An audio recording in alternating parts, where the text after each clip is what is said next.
15. Not doing. Wednesday, April 11th, 1962. Upon returning to his house, Don Juan recommended that I work on my notes as if nothing had happened to me, and not to mention or even be concerned with any of the events I'd experienced. After a day's rest, he announced that we had to leave the area for a few days because it was advisable to put distance between us and those entities. He said that they had affected me deeply, although I wasn't noticing their effect yet, because my body wasn't sensitive enough.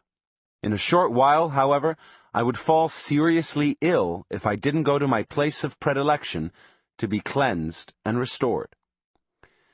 We left before dawn and drove north, and after an exhausting drive and a fast hike, we arrived at the hilltop in the late afternoon.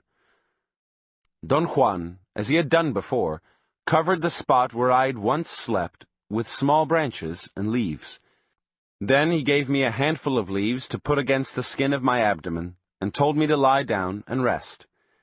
He fixed another place for himself, slightly to my left, about 5 feet away from my head, and also lay down. In a matter of minutes, I began to feel an exquisite warmth and a sense of supreme well-being. It was a sense of physical comfort, a sensation of being suspended in mid-air. I could fully agree with Don Juan's statement that the bed of strings would keep me floating. I commented on the unbelievable quality of my sensory experience. Don Juan said in a factual tone that the bed was made for that purpose. "I can't believe that this is possible," I exclaimed. Don Juan took my statement literally and scolded me. He said he was tired of my acting as an ultimately important being that has to be given proof over and over that the world is unknown and marvelous.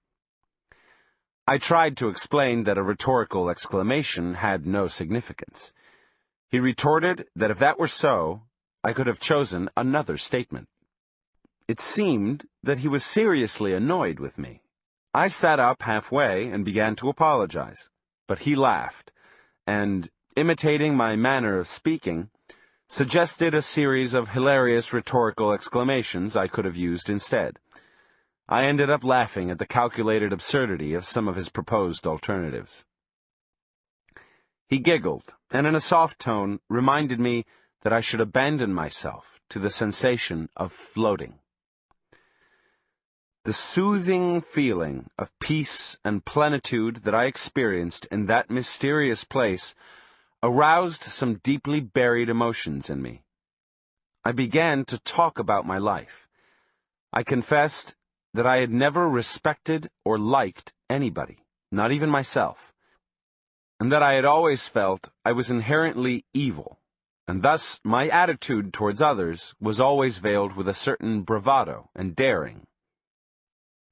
"True," Don Juan said. "You don't like yourself at all." He cackled and told me that he had been seeing while I talked. His recommendation was that I shouldn't have remorse for anything I'd done, because to isolate one's acts as being mean or ugly or evil was to place an unwarranted importance on the self. I moved nervously, and the bed of leaves made a rustling sound. Don Juan said that if I wanted to rest, I shouldn't make my leaves feel agitated, and that I should imitate him and lie without making a single movement. He added that in his seeing, he had come across one of my moods. He struggled for a moment, seemingly to find a proper word, and said that the mood in question was a frame of mind I continually lapsed into. He described it as a sort of trap door that opened at unexpected times and swallowed me. I asked him to be more specific. He replied that it was impossible to be specific about seeing. Before I could say anything else, he told me I should relax, but not fall asleep, and be in a state of awareness for as long as I could. He said that the bed of strings was made exclusively to allow a warrior to arrive at a certain state of peace and well-being. In a dramatic tone, Don Juan stated that well-being was a condition one had to groom, a condition one had to become acquainted with in order to seek it.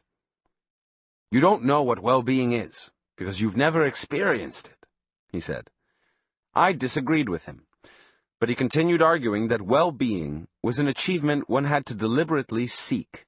He said that the only thing I knew how to seek was a sense of disorientation, ill-being, and confusion. He laughed mockingly and assured me that in order to accomplish the feat of making myself miserable, I had to work in a most intense fashion, and that it was absurd I had never realized I could work just the same in making myself complete and strong. The trick is in what one emphasizes, he said. We either make ourselves miserable or we make ourselves strong. The amount of work is the same. I closed my eyes and relaxed again, and began to feel I was floating. For a short while, it was as if I were actually moving through space like a leaf. Although it was utterly pleasurable, the feeling somehow reminded me of times when I'd become sick and dizzy and would experience a sensation of spinning. I thought perhaps I'd eaten something bad. I heard Don Juan talking to me, but I didn't really make an effort to listen. I was trying to make a mental inventory of all the things I'd eaten that day, but I couldn't become interested in it. It didn't seem to matter. Watch the way the sunlight changes, he said. His voice was clear. I thought it was like water, fluid and warm. The sky was totally free of clouds towards the west, and the sunlight was spectacular.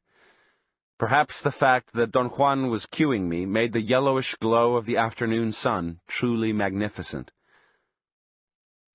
Let that glow kindle you, Don Juan said.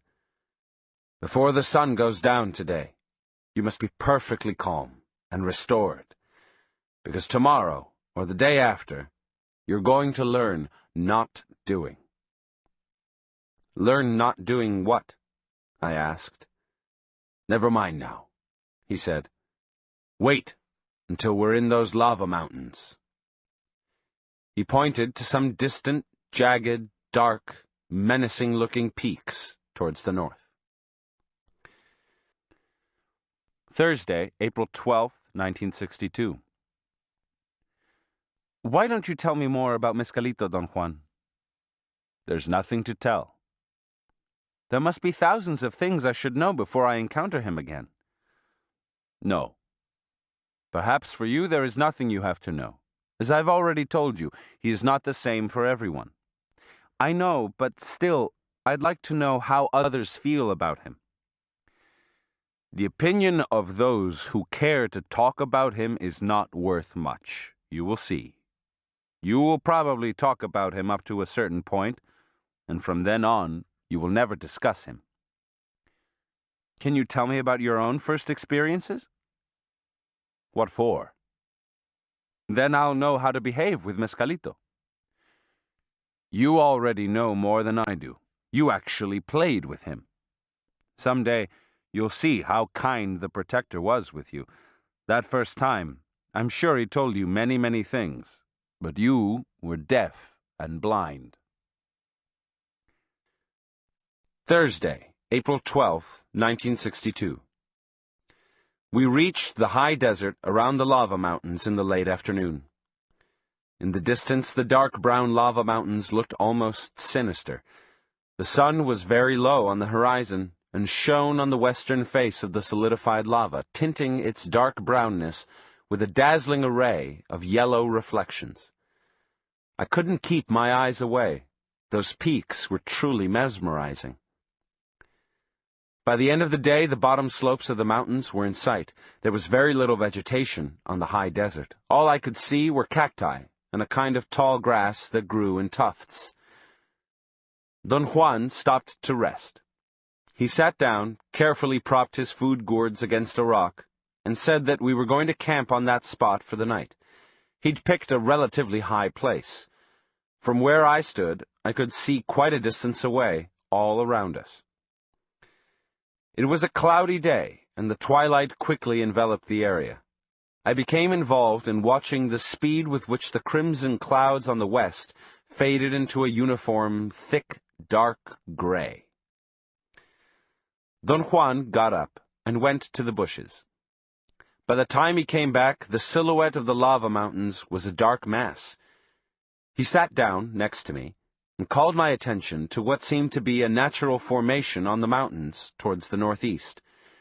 It was a spot that had a color much lighter than its surroundings.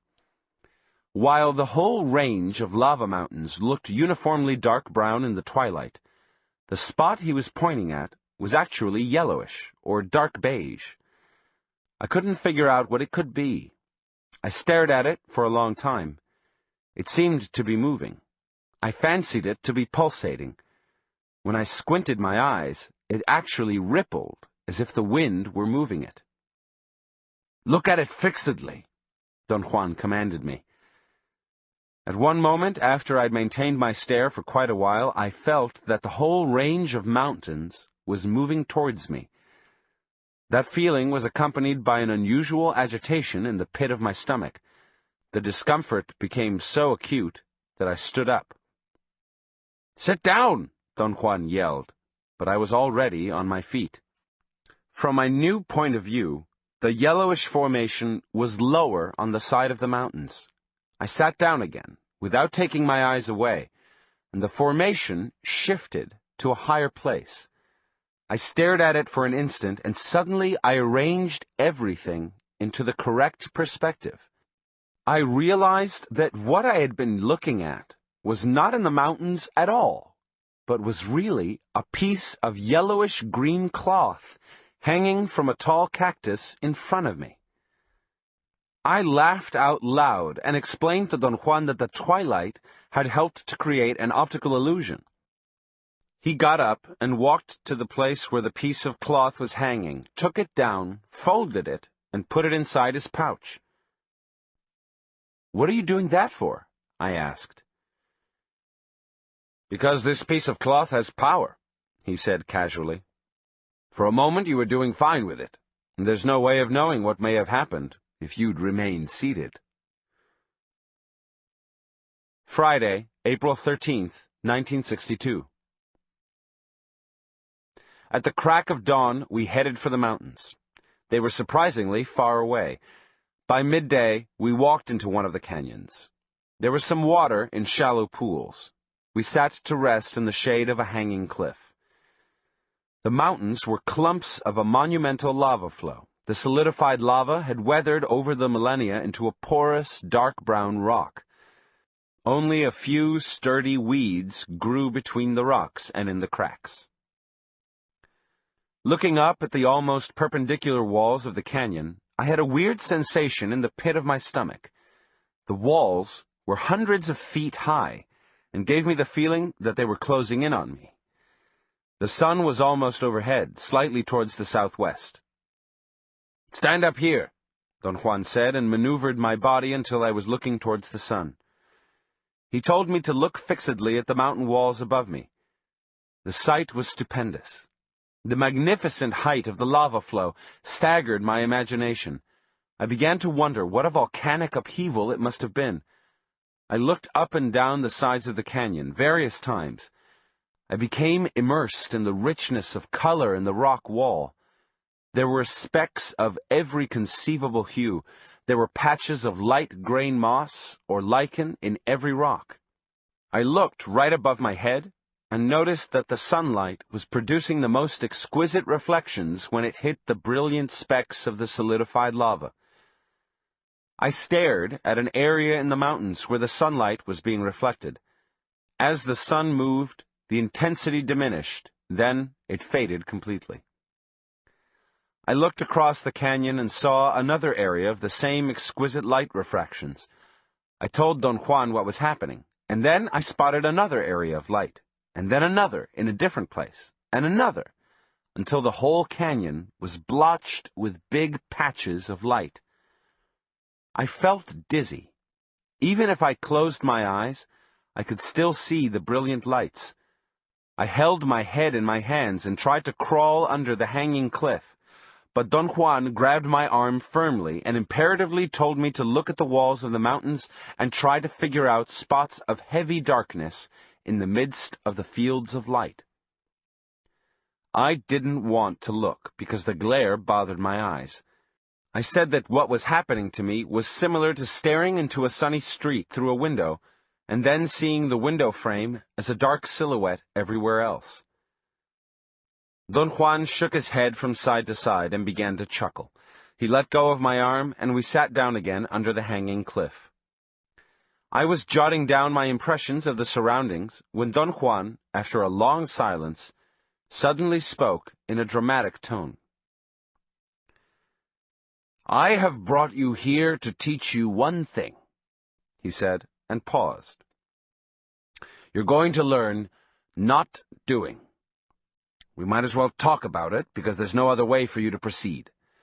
I thought you might catch on to not doing without my having to say anything. I was wrong." "I don't know what you're talking about, Don Juan." "It doesn't matter," he said. "I'm going to tell you about something that is very simple, but very difficult to perform. I'm going to talk to you about not doing, in spite of the fact that there's no way to talk about it, because it is the body that does it." He stared at me in glances, and then said that I had to pay the utmost attention to what he was going to say. I closed my notebook, but to my amazement he insisted that I should keep on writing. "Not doing is so difficult and so powerful that you shouldn't mention it," he went on. "Not until you have stopped the world. Only then can you talk about it freely, if that's what you'd want to do." Don Juan looked around, and then pointed to a large rock. "That rock over there is a rock because of doing," he said. We looked at each other, and he smiled. I waited for an explanation, but he remained silent. Finally, I had to say that I hadn't understood what he meant. "That's doing," he exclaimed. "Pardon me? That's also doing." "What are you talking about, Don Juan?" "Doing is what makes that rock a rock and that bush a bush. Doing is what makes you yourself and me myself." I told him that his explanation didn't explain anything. He laughed and scratched his temples. "That's the problem with talking," he said. "It always makes one confuse the issues. If one starts talking about doing, one always ends up talking about something else. It's better to just act. Take that rock, for instance. To look at it is doing, but to see it is not doing." I had to confess that his words weren't making sense to me. "Oh, yes, they do," he exclaimed. "But you're convinced that they don't, because that is your doing. That is the way you act towards me and the world." He again pointed to the rock. "That rock is a rock because of all the things you know how to do to it," he said. "I call that doing. A man of knowledge, for instance, knows that the rock is a rock only because of doing. So if he doesn't want the rock to be a rock, all he has to do is not doing. See what I mean?" I didn't understand him at all. He laughed and made another attempt at explaining. "The world is the world, because you know the doing involved in making it so," he said. "If you didn't know it's doing, the world would be different." He examined me with curiosity. I stopped writing. I just wanted to listen to him. He went on explaining that without that certain doing, there would be nothing familiar in the surroundings. He leaned over and picked up a small rock between the thumb and index of his left hand and held it in front of my eyes. "This is a pebble because you know the doing involved in making it into a pebble," he said. "What are you saying?" I asked with a feeling of bona fide confusion. Don Juan smiled. He seemed to be trying to hide a mischievous delight. I don't know why you're so confused, he said. Words are your predilection. You should be in heaven. He gave me a mysterious look and raised his brows 2 or 3 times. Then he pointed again to the small rock he was holding in front of my eyes. I say that you are making this into a pebble, because you know the doing involved in it, he said. Now, in order to stop the world, you must stop doing. He seemed to know that I still hadn't understood, and smiled, shaking his head. He then took a twig and pointed to the uneven edge of the pebble. In the case of this little rock, he went on, the first thing which doing does to it is to shrink it to this size. So the proper thing to do, which a warrior does if he wants to stop the world, is to enlarge a little rock or any other thing by not doing. He stood up and placed the pebble on the boulder, and then asked me to come closer and examine it. He told me to look at the holes and depressions in the pebble, and try to pick out the minute detail in them. He said that if I could pick out the detail, the holes and the depressions would disappear, and I would understand what not doing meant. This damn pebble is going to drive you crazy today, he said. I must have had a look of bewilderment on my face. He looked at me and laughed uproariously. Then he pretended to get angry with the pebble and hit it 2 or 3 times with his hat. I urged him to clarify his point. I argued that it was possible for him to explain anything he wanted to if he made an effort. He gave me a sly glance and shook his head as if the situation were hopeless. Sure, I can explain anything, he said, laughing. But could you understand it? I was taken aback by his insinuation. Doing makes you separate the pebble from the larger boulder, he continued. If you want to learn not doing, let's say that you have to join them. He pointed to the small shadow that the pebble cast on the boulder, and said that it wasn't a shadow, but a glue which bound them together. He then turned around and walked away, saying that he was coming back to check on me later. I stared at the pebble for a long time. I couldn't focus my attention on the minute detail in the holes and depressions, but the tiny shadow that the pebble cast on the boulder became a most interesting point. Don Juan was right. It was like a glue. It moved and shifted. I had the impression it was being squeezed from underneath the pebble. When Don Juan returned, I related to him what I'd observed about the shadow. That's a good beginning, he said. A warrior can tell all kinds of things from the shadows. He then suggested that I should take the pebble and bury it somewhere. Why? I asked. You've been watching it for a long time, he said. It has something of you now. A warrior always tries to affect the force of doing by changing it into not doing. Doing would be to leave the pebble lying around because it's merely a small rock. Not doing would be to proceed with that pebble as if it were something far beyond a mere rock. In this case, that pebble has soaked in you for a long time, and now it is you, and as such, you can't leave it lying around, but must bury it. If you would have personal power, however, not doing would be to change that pebble into a power object. Can I do that now? Your life isn't tight enough to do that. If you would see, you would know that your heavy concern has changed that pebble into something quite unappealing. Therefore, the best thing you can do is to dig a hole and bury it and let the earth absorb its heaviness. Is all this true, Don Juan? To say yes or no to your question is doing.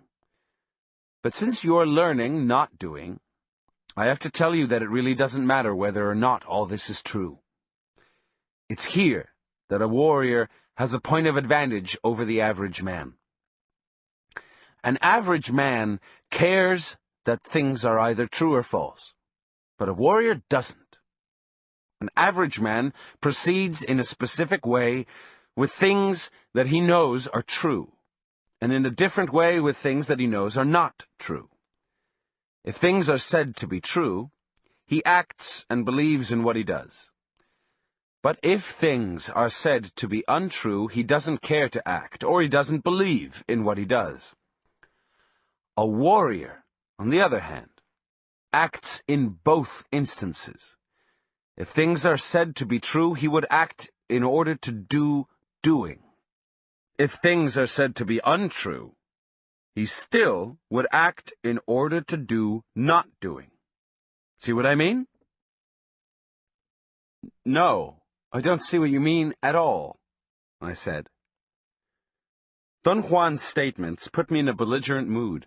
I couldn't make sense of what he was saying. I told him it was gibberish, and he mocked me, and said that I didn't even have an impeccable spirit in what I liked to do the most, talking. He actually made fun of my verbal command and found it faulty and inadequate. "If you're going to be all mouth, be a mouth warrior," he said, and roared with laughter. I felt dejected. My ears were buzzing.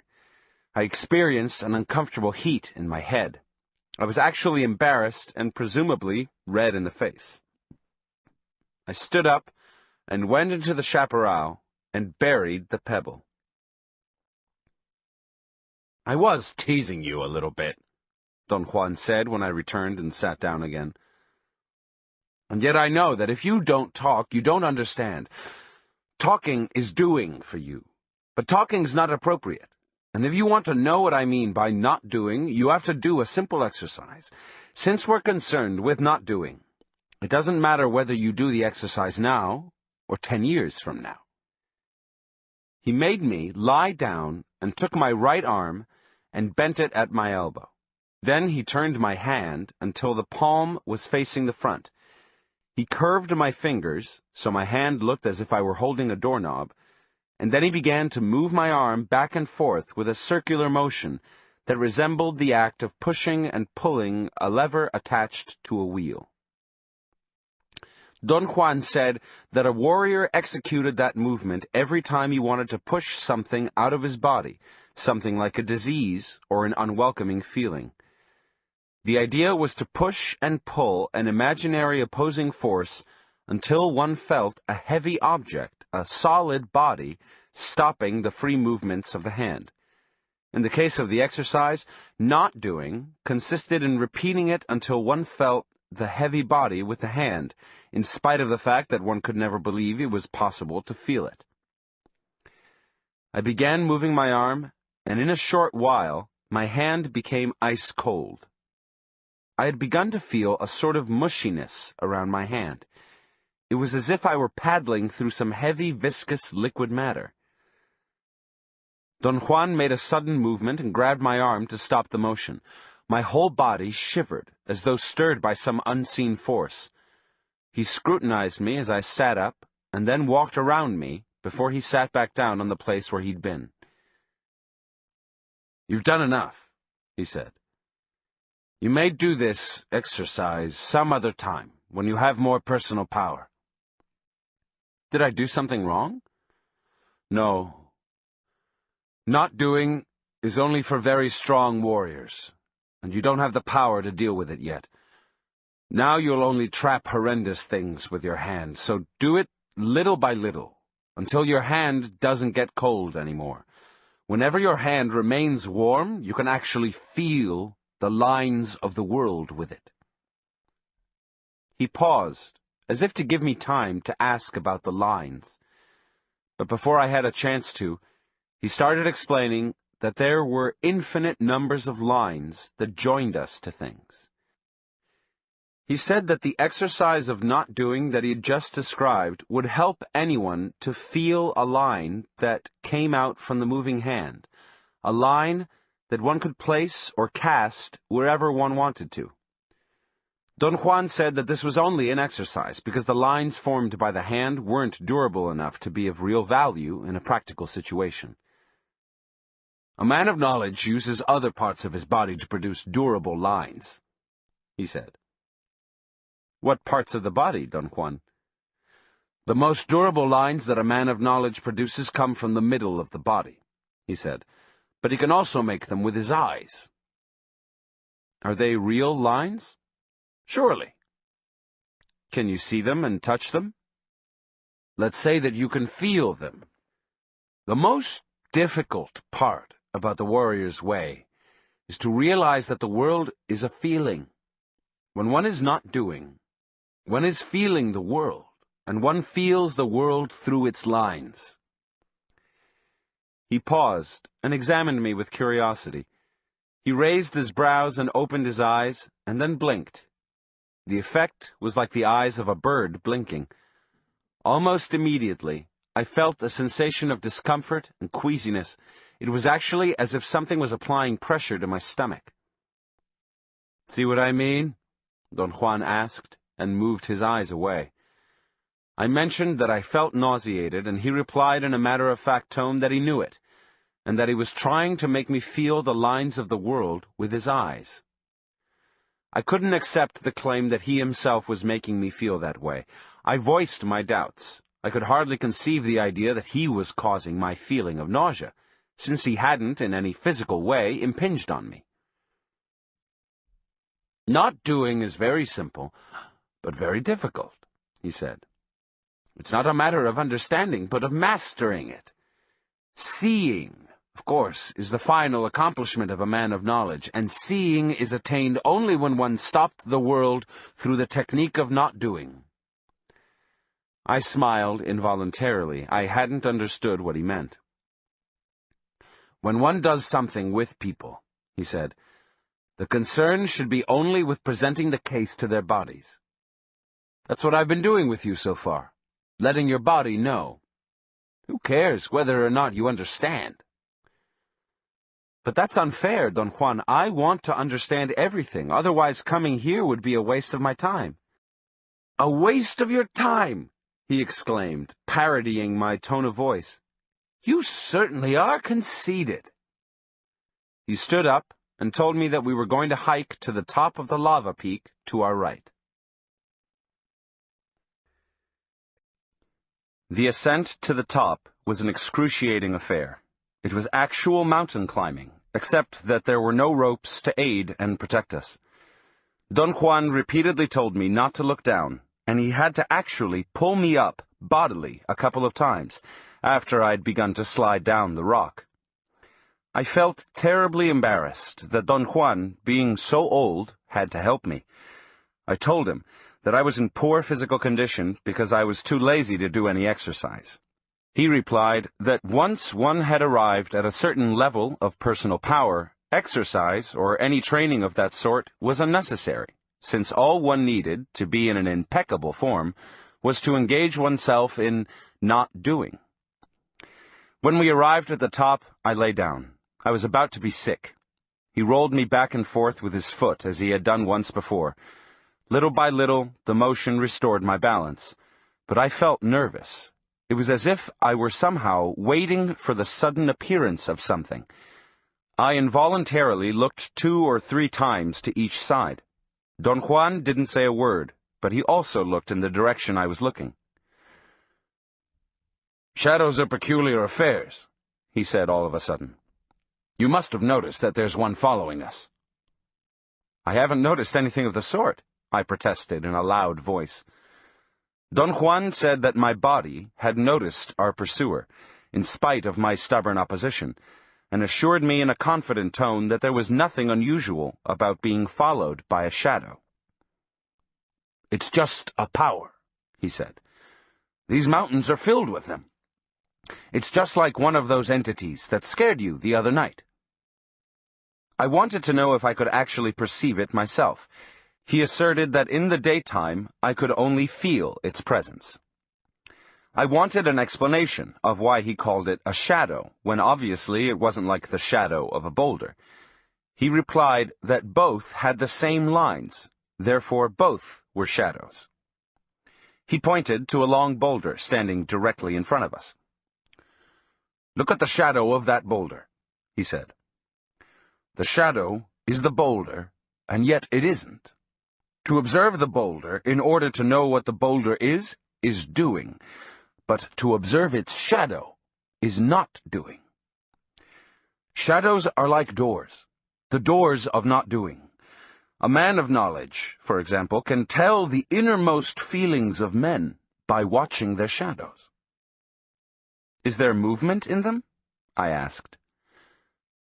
"You may say that there's movement in them, or you may say that the lines of the world are shown in them, or you may say that feelings come from them." "But how could feelings come out of shadows, Don Juan?" "To believe that shadows are just shadows is doing," he explained. "That belief is somehow stupid. Think about it this way. There's so much more to everything in the world that obviously there must be more to shadows, too. After all, what makes them shadows is merely our doing." There was a long silence. I didn't know what else to say. "The end of the day is approaching," Don Juan said, looking at the sky. "You have to use this brilliant sunlight to perform one last exercise." He led me to a place where there were two peaks the size of a man standing parallel to each other, about 4 or 5 feet apart. Don Juan stopped 10 yards away from them, facing the west.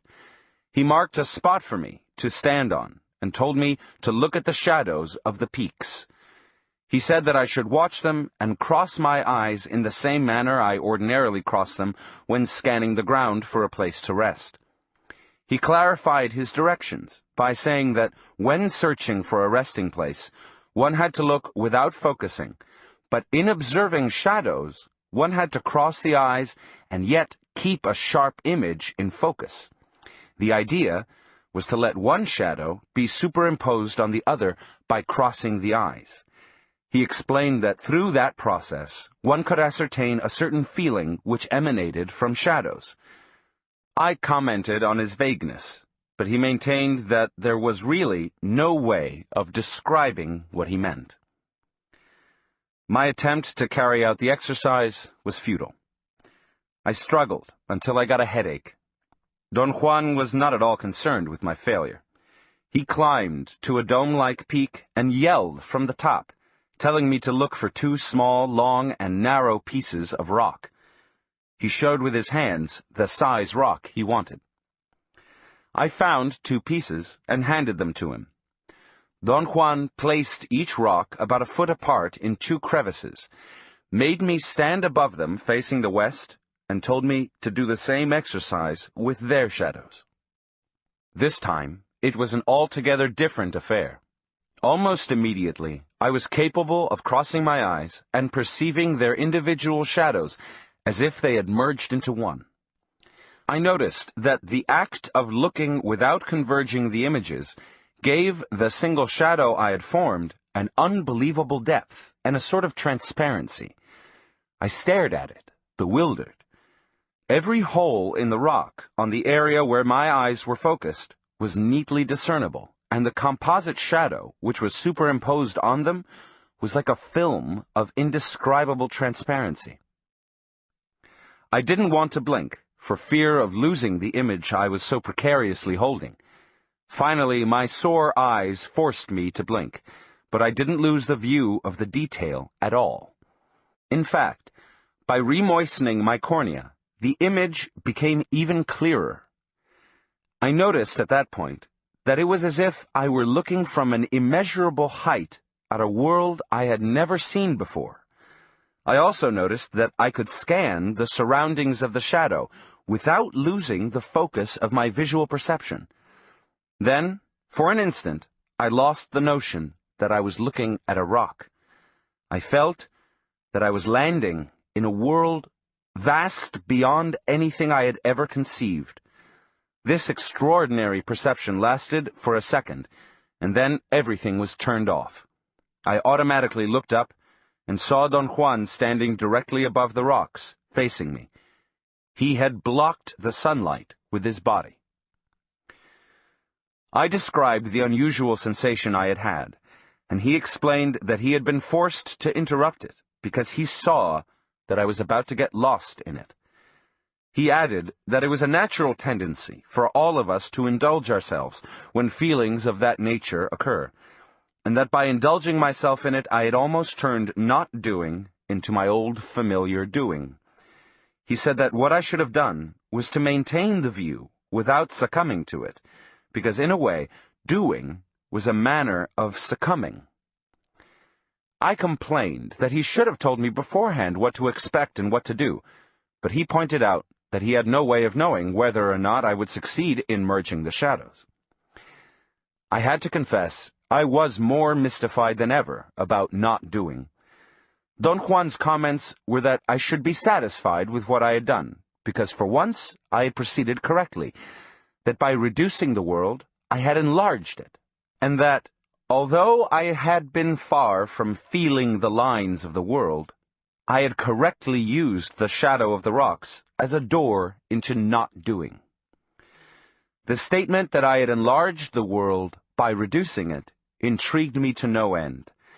The detail of the porous rock in the small area where my eyes were focused was so vivid and so precisely defined that the top of the round peak became a vast world for me, and yet it was really a reduced vision of the rock. When Don Juan blocked the light and I found myself looking as I normally would do, the precise detail became dull. The tiny holes in the porous rock became bigger. The brown color of the dried lava became opaque, and everything lost the shiny transparency that made the rock into a real world.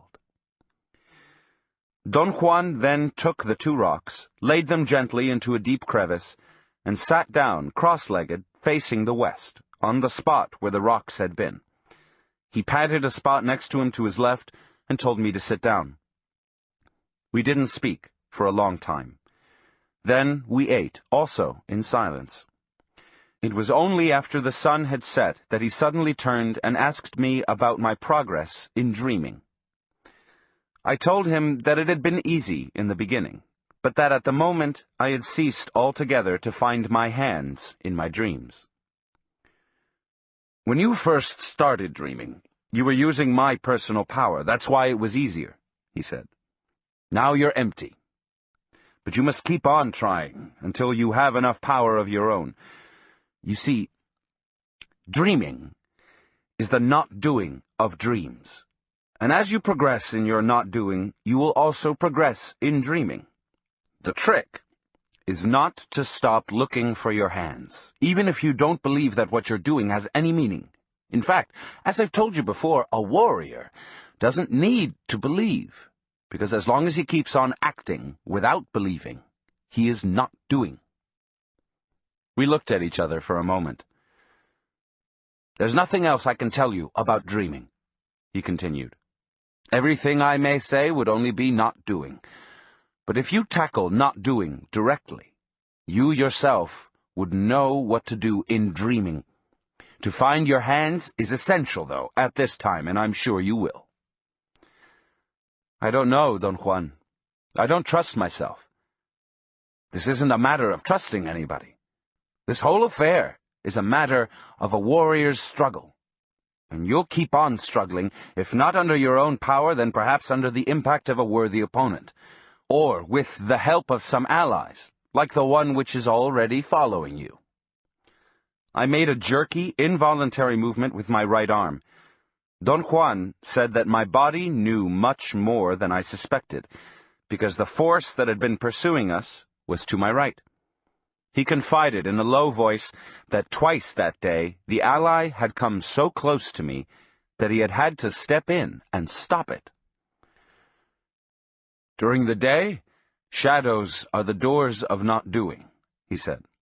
But at night, since very little doing prevails in the dark, everything is a shadow, including the allies. I've already told you about this when I taught you the gate of power. I laughed out loud, and my own laughter scared me. Everything I've taught you so far has been an aspect of not doing, he went on. A warrior applies not doing to everything in the world. And yet, I can't tell you more about it than what I've said today.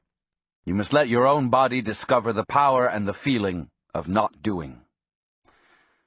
I had another fit of nervous cackling. It's stupid for you to scorn the mysteries of the world simply because you know the doing of scorn, he said with a serious face. I assured him that I wasn't scorning anything or anyone, but that I was more nervous and incompetent than he thought. I've always been that way, he said. And yet I want to change, but I don't know how. I'm so inadequate. I already know that you think you're rotten, he said. That's your doing. Now, in order to affect that doing, I'm going to recommend that you learn another doing. From now on, and for a period of 8 days, I want you to lie to yourself. Instead of telling yourself the truth that you're ugly and rotten and inadequate, you'll tell yourself that you are the complete opposite, knowing that you're lying and that you're absolutely beyond hope. But what would be the point of lying like that, Don Juan? It may hook you to another doing, and then you may realize that both doings are lies, unreal, and that to hinge yourself to either one is a waste of time, because the only thing that is real is the being in you that is going to die. To arrive at that being is the not doing of the self. Saturday, April 14th, 1962. Does Mescalito take any form when he shows himself? Yes, any form. Then which are the most common forms you know? There are no common forms. Do you mean, Don Juan, that he appears in any form, even to men who know him well? No. He appears in any form to those who know him only a little, but to those who know him well, he is always constant. How is he constant? He appears to them sometimes as a man, like us, or as a light, just a light. Does Mescalito ever change his permanent form with those who know him well? Not to my knowledge. 16. The Ring of Power.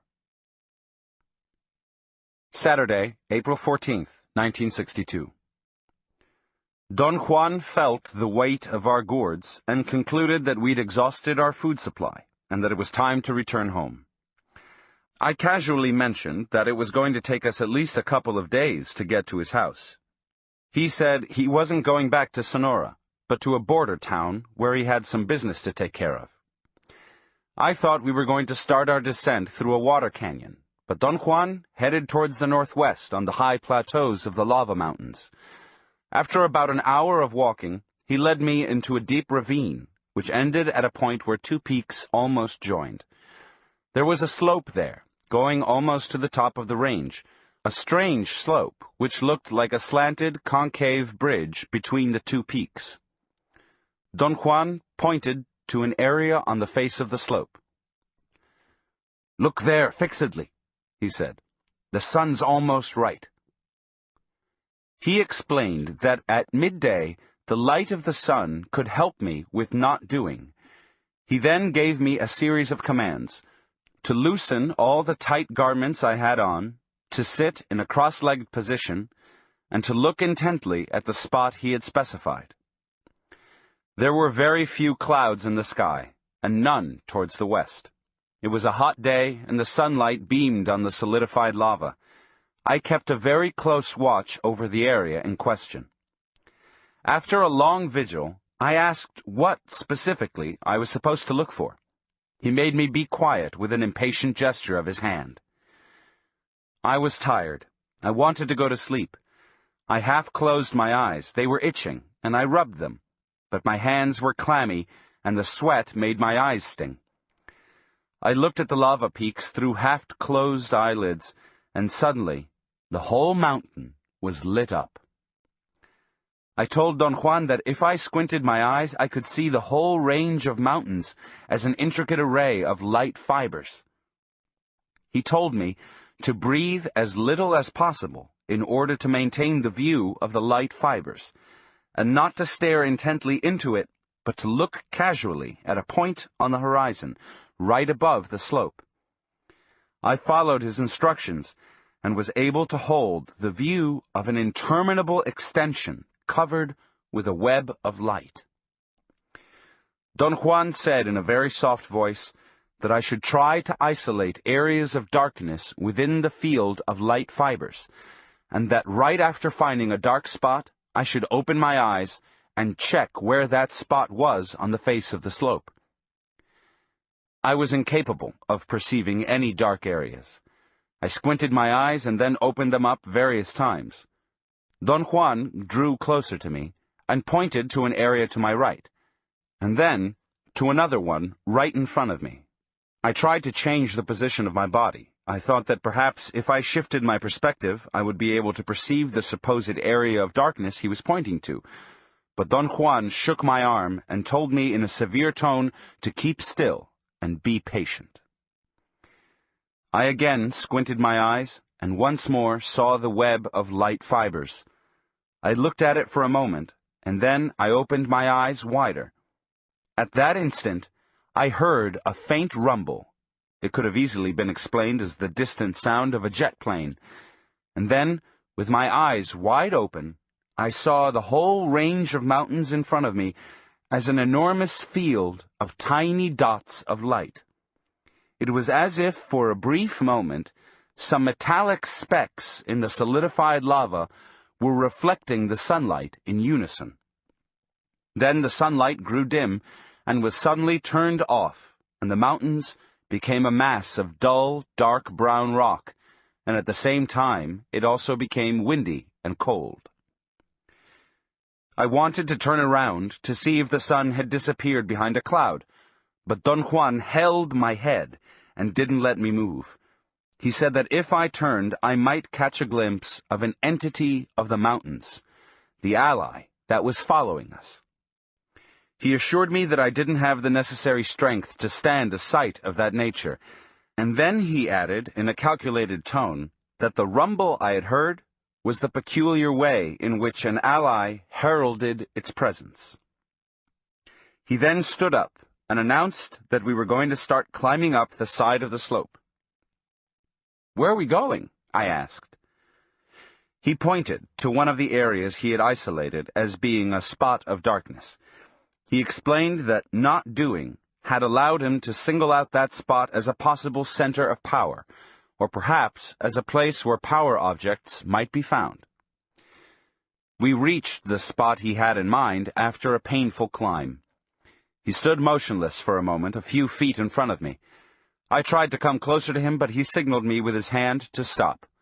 He seemed to be orienting himself. I could see the back of his head moving, as if he were sweeping his eyes up and down the mountain. Then, with sure steps, he led the way to a ledge.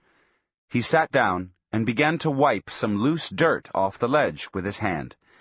He dug with his fingers around a small piece of rock that was sticking out, cleaning the dirt around it. Then he ordered me to dig it out.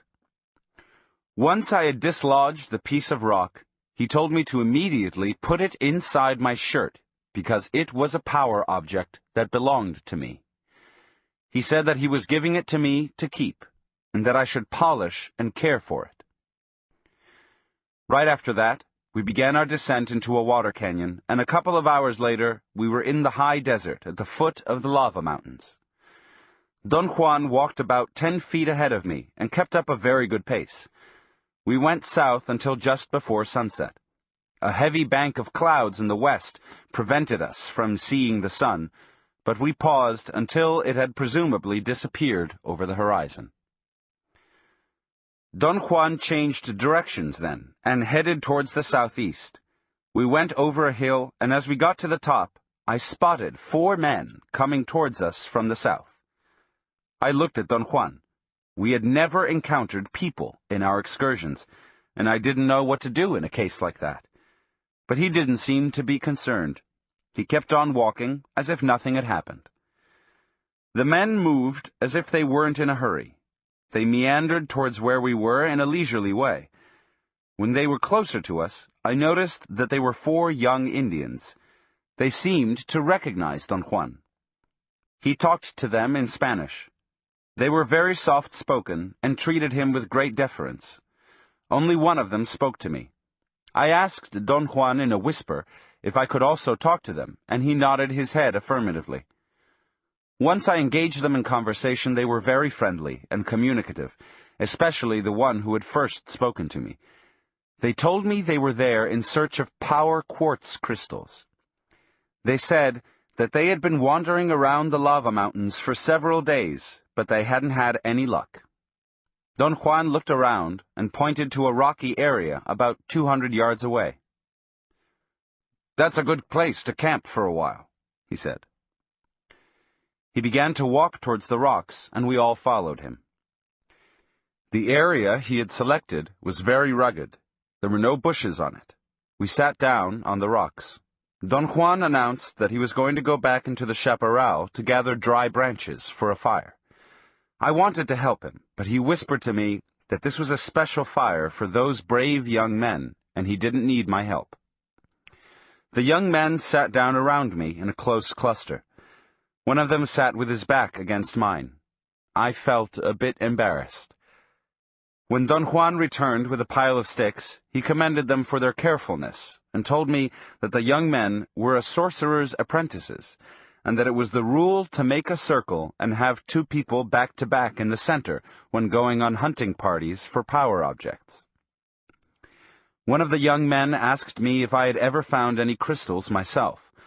I told him that Don Juan had never taken me to look for them. Don Juan selected a place close to a big boulder and started to make a fire. None of the young men moved to help him, but watched him attentively. When all the sticks were burning, Don Juan sat with his back against the boulder. The fire was to his right.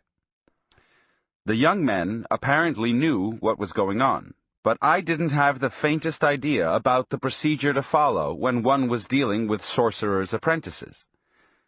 I watched the young men. They sat facing Don Juan, making a perfect half-circle. I noticed then that Don Juan was directly facing me, and 2 of the young men had sat to my left, and the other 2 to my right.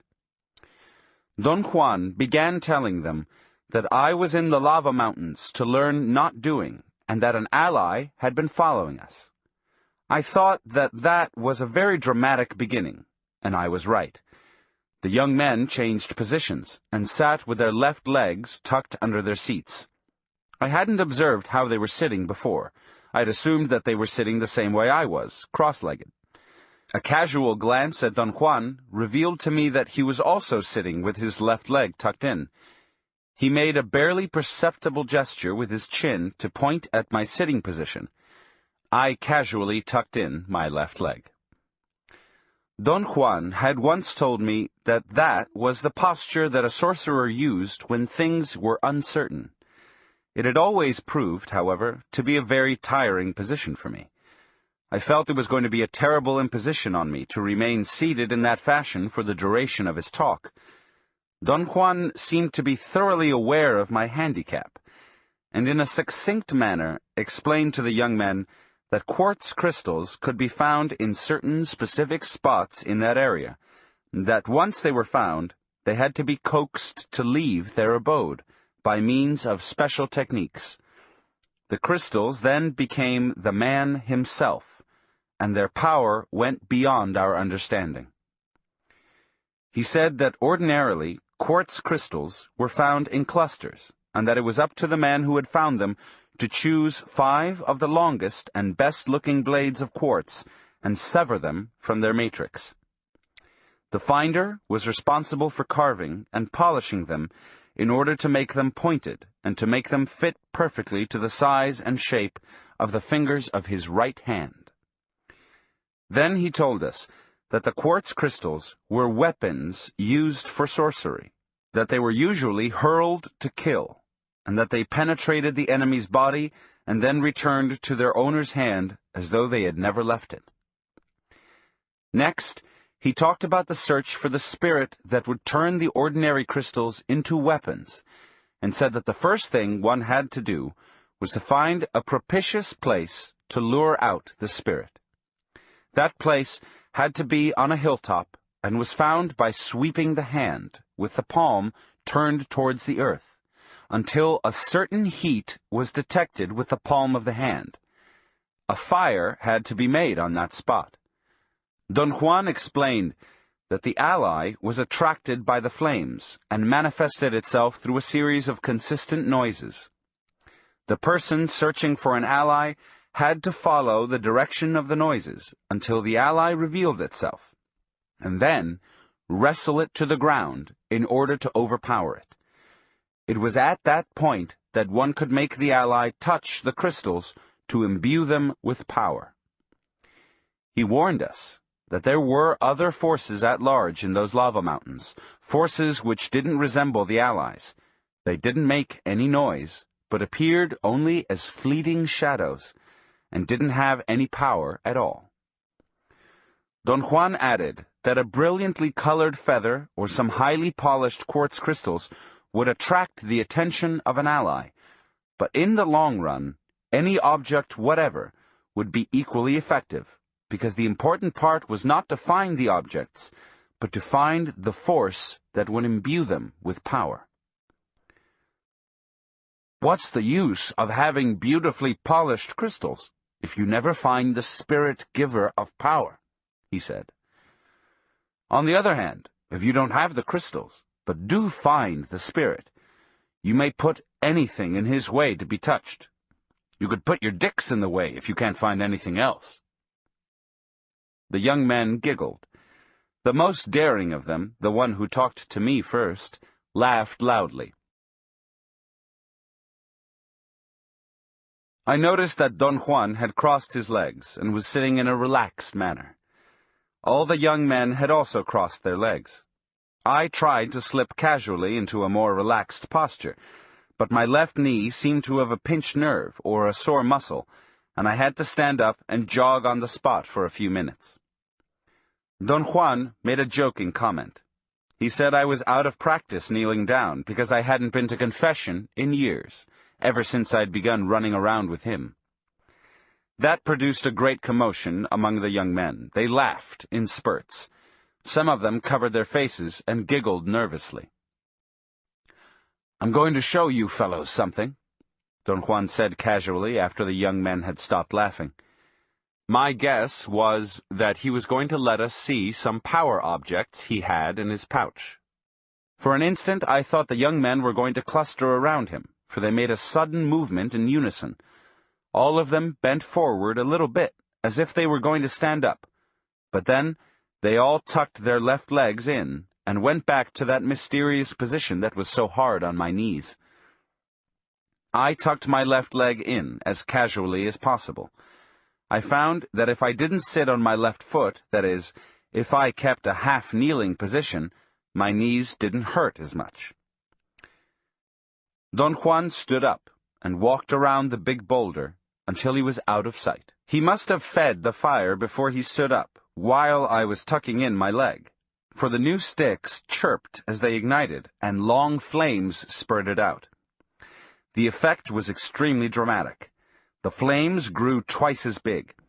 Don Juan suddenly stepped out from behind the boulder and stood where he had been sitting. I had a moment of bewilderment. Don Juan had put on a funny black hat. It had peaks on the side, by the ears, and it was round on top. It occurred to me that it was actually a pirate's hat. He was wearing a long black coat with tails, fastened with a single shiny metallic button, and he had a peg leg. I laughed to myself. Don Juan really looked silly in his pirate's costume. I began to wonder where he had gotten that outfit out there in the wilderness. I assumed that it must have been hidden behind the rock. I commented to myself that all Don Juan needed was a patch over his eye and a parrot on his shoulder to be the perfect stereotype of a pirate. Don Juan looked at every member of the group, sweeping his eyes slowly from right to left. Then he looked up above us and stared into the darkness behind us. He remained in that position for a moment, and then he went around the boulder and disappeared. I didn't notice how he walked. Obviously, he must have had his knee bent in order to depict a man with a wooden leg. When he turned around to walk behind the boulder, I should have seen his bent leg, but I was so mystified by his acts that I didn't pay any attention to details. The flames lost their strength at the very moment Don Juan went around the boulder. I thought that his timing had been superb. He must have calculated how long it would take for the sticks he had added to the fire to burn, and had arranged his appearance and exit according to that calculation. The change in the intensity of the fire was very dramatic for the group. There was a ripple of nervousness among the young men. As the flames diminished in size, the young men went back in unison to a cross-legged sitting position. I expected Don Juan to step out from behind the boulder right away and sit down again, but he didn't. He remained out of sight. I waited impatiently. The young men were sitting with an impassive look on their faces. I couldn't understand what Don Juan had intended with all those histrionics. After a long wait, I turned to the young man on my right and asked him in a low voice if any of the items Don Juan had put on, the funny hat and the long tail coat and the fact he was standing on a peg leg, had any meaning to him. The young man looked at me with a funny, blank expression. He seemed confused. I repeated my question, and the other young man next to him looked at me attentively in order to listen. They looked at each other, seemingly in utter confusion. I said that, to me, the hat and the stump and the coat made him into a pirate. By then, all four men had come closer together around me.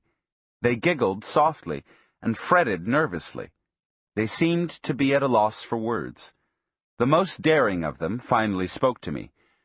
He said that Don Juan didn't have a hat on, wasn't wearing a long coat, and was certainly not standing on a stump, but that he had a black cowl or shawl over his head and a jet-black tunic, like a friar's, that went all the way to the ground.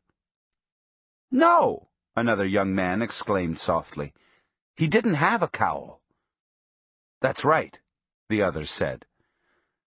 The young man who had spoken first looked at me with an expression of total disbelief. I told them that we had to review what had happened very carefully and very quietly, and that I was sure Don Juan had wanted us to do so, and thus he had left us alone. The young man who was to my extreme right said that Don Juan was in rags. He had on a tattered poncho, or some sort of Indian coat, and a most beat-up sombrero. He was holding a basket with things in it, but he wasn't sure what those things were. He added that Don Juan wasn't really dressed as a beggar, but rather as a man who was coming back from an interminable journey loaded with strange things. The young man who had seen Don Juan with a black cowl said that he had nothing in his hands, but that his hair was long and wild, as if he were a wild man that had just killed a friar and had put on his clothes, but couldn't hide his wildness. The young man to my left chuckled softly and commented on the weirdness of it all. He said that Don Juan was dressed as an important man who had just gotten off his horse. He had leather leggings for horseback riding, big spurs, a whip that he kept beating on his left palm, a Chihuahua hat with a conical crown, and 2 .45 caliber automatic pistols. He said that Don Juan was the picture of a well-to-do ranchero. The young man to my extreme left laughed shyly and didn't volunteer to reveal what he had seen. I coaxed him, but the others didn't seem to be interested. He appeared to be rather too shy to talk. The fire was about to be extinguished when Don Juan came out from behind the boulder. "We better leave the young men to their doings," he said to me. "Bid them goodbye." He didn't look at them. He began to walk away slowly to give me time to say goodbye. The young men embraced me. There were no flames in the fire, but the live coals reflected enough glare. Don Juan was like a dark shadow a few feet away, and the young men were a circle of neatly defined, static silhouettes. They were like a row of jet-black statues set in a background of darkness. It was at that point that the total event had an impact on me. A chill ran up my spine. I caught up with Don Juan. He told me, in a tone of great urgency, not to turn around to look at the young men, because at that moment they were a circle of shadows. My stomach felt a force coming from the outside. It was as if a hand had grabbed me. I screamed involuntarily. Don Juan whispered that there was so much power in that area that it would be very easy for me to use the gate of power. We jogged for hours. I fell down 5 times. Don Juan counted out loud every time I lost my balance. Then he came to a halt. "Sit down, huddle against the rocks, and cover your belly with your hands," he whispered in my ear. Sunday, April 15th, 1962. As soon as there was enough light in the morning, we started walking. Don Juan guided me to the place where I'd left my car. I was hungry, but I felt otherwise invigorated and well-rested. We ate some crackers and drank some bottled mineral water that I had in my car. I wanted to ask him some questions that were overwhelming me, but he put his finger to his lips. By mid-afternoon, we were in the border town where he wanted me to leave him. We went to a restaurant to eat lunch. The place was empty. We sat at a table by a window looking out at the busy main street and ordered our food. Don Juan seemed relaxed. His eyes shone with a mischievous glint. I felt encouraged and began a barrage of questions. I mainly wanted to know about his disguise. "I showed you a little bit of my not doing," he said, and his eyes seemed to glow. "But none of us saw the same disguise," I said. "How did you do that?" "It's all very simple," he replied.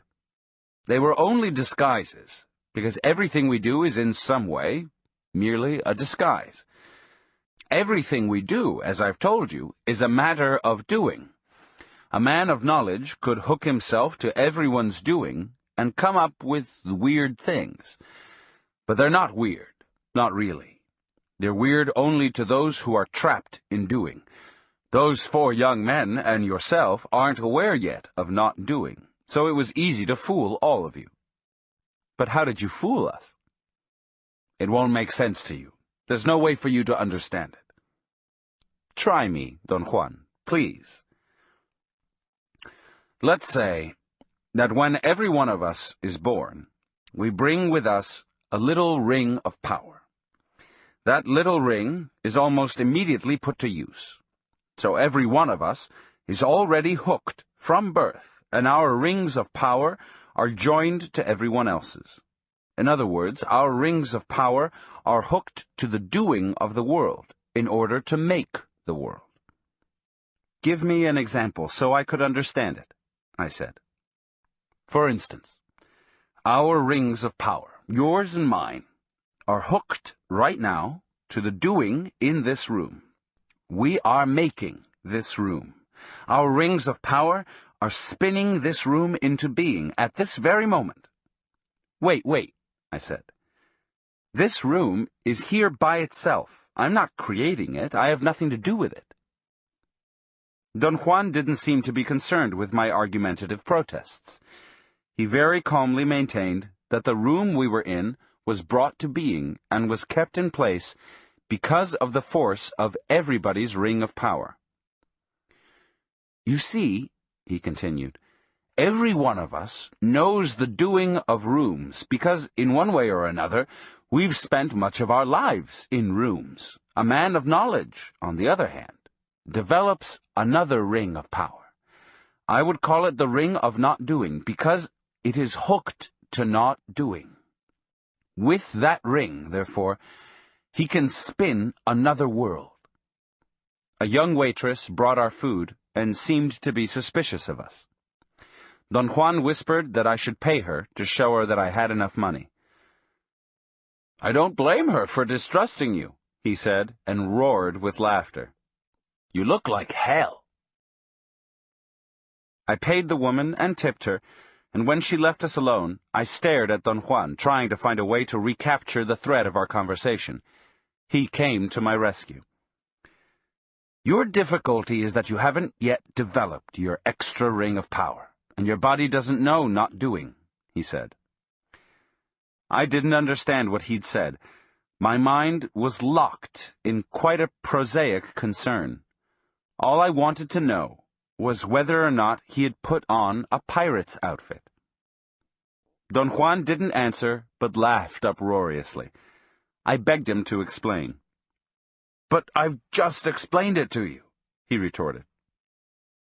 "You mean that you didn't put on any disguise?" I asked. "All I did was to hook my ring of power to your own doing," he said. "You yourself did the rest, and so did the others." "That's incredible," I exclaimed. "We all have been taught to agree about doing," he said softly. "You don't have any idea of the power that agreement brings with it.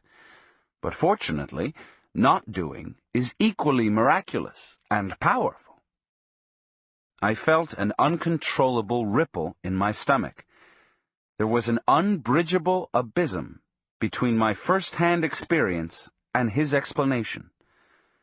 As an ultimate defense, I ended up, as I had always done, with a tinge of doubt and distrust, and with the question, what if Don Juan was really in cahoots with the young men, and he himself had set it all up? I changed the subject and asked him about the 4 apprentices. "Did you tell me that they were shadows?" I asked. "That's right." "Were they allies?" "No. They were apprentices of a man I know." "Why did you call them shadows?" "Because at that moment they'd been touched by the power of not doing. And since they aren't as stupid as you are, they shifted into something quite different from what you know. I didn't want you to look at them for that reason. It would have only injured you." I didn't have any more questions. I wasn't hungry, either.